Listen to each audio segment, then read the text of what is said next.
بسم اللہ الرحمن الرحیم نحمدہ ونصلی علی رسولہ الکریم اما بعد۔ گرامی قدر سامعین السلام علیکم۔ آج کے درس حدیث میں حضرت عثمان ابن عفان رضی اللہ تعالیٰ عنہ سے منقول ایک روایت آپ کی خدمت میں پیش کر رہا ہوں۔ حضرت عثمان ابن عفان رضی اللہ عنہ نے رسول اللہ صلی اللہ علیہ وسلم سے یہ نقل فرمایا ہے کہ آپ نے ارشاد فرمایا کہ قیامت کے دن 3 قسم کے لوگ اللہ کے حضور گناہگاروں کی شفاعت کریں گے۔ ان میں پہلے ہیں انبیاء، دوسرے نمبر پہ ہیں علماء اور تیسرے نمبر پہ ہیں شہداء۔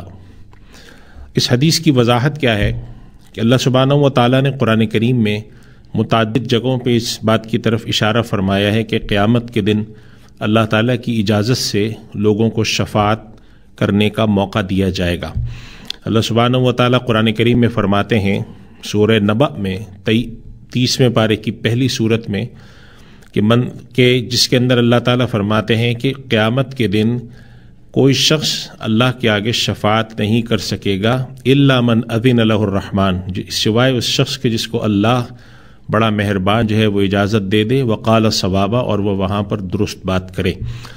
اور قرآن کریم میں جگہ جگہ یہ بات فرمائی گئی ہے، آیت الکرسی میں بھی ہے من ذا الذی یشفع عنده الا باذنہ، کون ہے جو اللہ کی بارگاہ میں کسی اور کی شفاعت یا سفارش کر سکتا ہے سوائے اللہ کی اجازت کے۔ تو اللہ تعالیٰ قیامت کے دن لوگوں کو اجازت دیں گے کہ کسی کی شفاعت کرنی ہے، کسی کی سفارش کرنی ہے تو میرے پاس کر لو۔ تو کن لوگوں کو شفاعت کا موقع دیا جائے گا؟ بہت ساری روایات ہیں، ان میں سے ایک روایت یہ ہے جس سے معلوم ہوتا ہے کہ اللہ تعالیٰ 3 طرح کے لوگوں کو شفاعت کا حکم دیں گے، ان کو اجازت دیں گے کہ کسی کی شفاعت کرنی ہے تو شفاعت کر دو۔ ان میں پہلے ہیں انبیاء۔ انبیاء کرام کے بارے میں ہم سب جانتے ہیں کہ انبیاء اللہ کی سب سے برگزیدہ ہستی ہوتے ہیں، اس وجہ سے اللہ تعالیٰ قیامت کے دن ان کو موقع دے گا۔ اور انبیاء کا لفظ جو ہے وہ نبی کی جمع ہے، اس سے معلوم ہوتا ہے کہ اللہ تعالیٰ یہ موقع صرف اور صرف ہمارے نبی صلی اللہ علیہ وسلم کو نہیں دے گا، بلکہ تمام انبیاء کو دے گا کہ اپنی اپنی امت میں اگر وہ کسی کے لیے شفاعت کرنا چاہتے ہیں اللہ کی حضور میں تو وہ شفاعت کر سکیں۔ اس کے بعد دوسرے نمبر پر علماء کو دے گا۔ علماء سے مراد یہاں پہ کیا ہے؟ تو علماء سے مراد ہے وہ لوگ جو کہ دین کا علم رکھتے ہیں اور اللہ کے پیغام کو لوگوں تک پہنچاتے ہیں۔ قرآن کریم میں اس کے لیے یہود کے علماء کے لیے احبار کا لفظ بھی استعمال ہوا ہے، ربانیون کا لفظ بھی استعمال ہوا ہے۔ ہمارے یہاں جو علماء کا لفظ ہے وہ 2 معنی میں بولا جاتا ہے۔ ایک تو وہ لوگ ہیں جو کہ خالصتاً دین کے عالم ہیں، قرآن کے عالم ہیں، حدیث کے عالم ہیں، اور دوسرے نمبر پہ علماء ان کو بھی کہا جاتا ہے جو کہ باضابطہ طور پر اس طرح عالم نہیں ہوتے لیکن انہوں نے علماء کی صحبت میں بہت وقت گزارا ہوتا ہے اور کسی مخصوص چیز کا علم حاصل کیا ہوا ہوتا ہے۔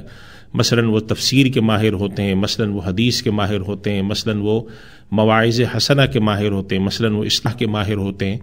یہ تمام لوگ مراد ہیں کہ یہ وہ لوگ جو اللہ کے دین کا علم رکھتے ہیں، اللہ کے دین کے بارے میں لوگوں کو سکھاتے ہیں۔ اللہ تعالیٰ کے یہاں ان کا مرتبہ بہت ہے، ان کی ذمہ داریاں بھی بہت ہیں، ان کا مرتبہ بھی بہت ہے۔ قرآن کریم میں ایک اس طرف اشارہ فرمائے گیا، اللہ سبحانہ و تعالیٰ فرماتے ہیں انما یخشی اللہ من عبادہ العلماء، اللہ سے جیسا ڈرنے کا حق ہے اس طرح ڈرتے صرف وہ لوگ ہیں جو کہ علماء ہیں، جو جانتے ہیں، یعنی اللہ کے دین کا علم ان کے پاس ہے، اللہ کی ان کے پاس معرفت ہے۔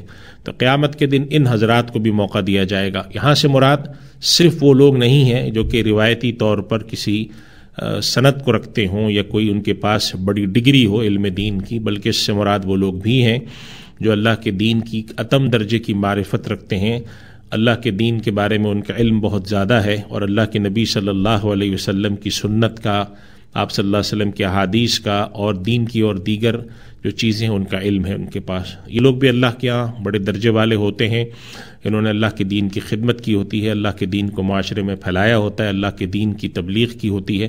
تو قیامت کے دن ان کو بھی اللہ سبحانہ و تعالیٰ موقع دیں گے، اور بعض روایات سے معلوم ہوتا ہے کہ ان کو درجہ بھی دیا جائے گا اور ان کی بات کو سنا بھی جائے گا۔ ایک روایت سے معلوم ہوتا ہے کہ بعض دفعہ ایسے لوگ ہوں گے کہ جن کی شفاعت قبول کی جائے گی 10 لوگوں کے بارے میں، ایک روایت میں 70 لوگوں کا بھی ذکر آتا ہے کہ ان کے بارے میں موقع دیا جائے گا کہ آپ اپنے خاندان میں سے، اپنے متعلقین میں سے، اپنے جاننے والوں میں سے 70 لوگوں کو منتخب کر لیں۔ ایک روایت میں آتا ہے 10 لوگوں کو منتخب کر لیں۔ اور تیسرے وہ ان حضرات کا ذکر حدیث شریف میں حضرت عثمان ابن عفان رضی اللہ عنہ کی اس روایت میں آتا ہے شہداء کا۔ شہداء سے مراد ہیں وہ لوگ جو اللہ کی راہ میں شہید ہوئے ہوں۔ اللہ کی راہ میں جو شہادت ہے اس کے کئی درجات ہیں، اس میں سب سے پہلا درجہ ان لوگوں کا ہے جو اللہ کی راہ میں جنگ لڑتے ہوئے شہید ہوتے ہیں، یعنی جہاد کرتے ہوئے شہید ہوتے ہیں، اور اللہ کے دین کی سربلندی کے لیے، مسلمانوں کی حفاظت کے لیے، مسلمانوں کی سرحدوں کی حفاظت کے لیے، اللہ کے دین کی، اللہ کی کسی بھی چیز کی حفاظت کے لیے جو اپنی جان قربان کرتے ہیں، ان لوگوں کو شہید کہا جاتا ہے، اور اس لفظ کی جمع آتی ہے شہداء۔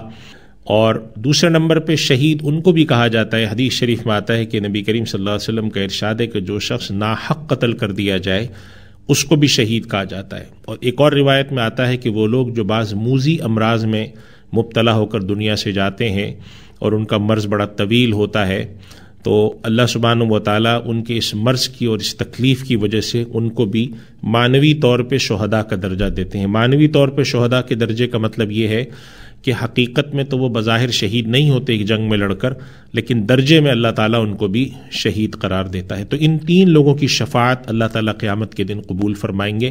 شفاعت کسے کہتے ہیں؟ شفاعت ہم آج کے اپنے زمانے کے اعتبار سے سمجھیں کہ سفارش ہے۔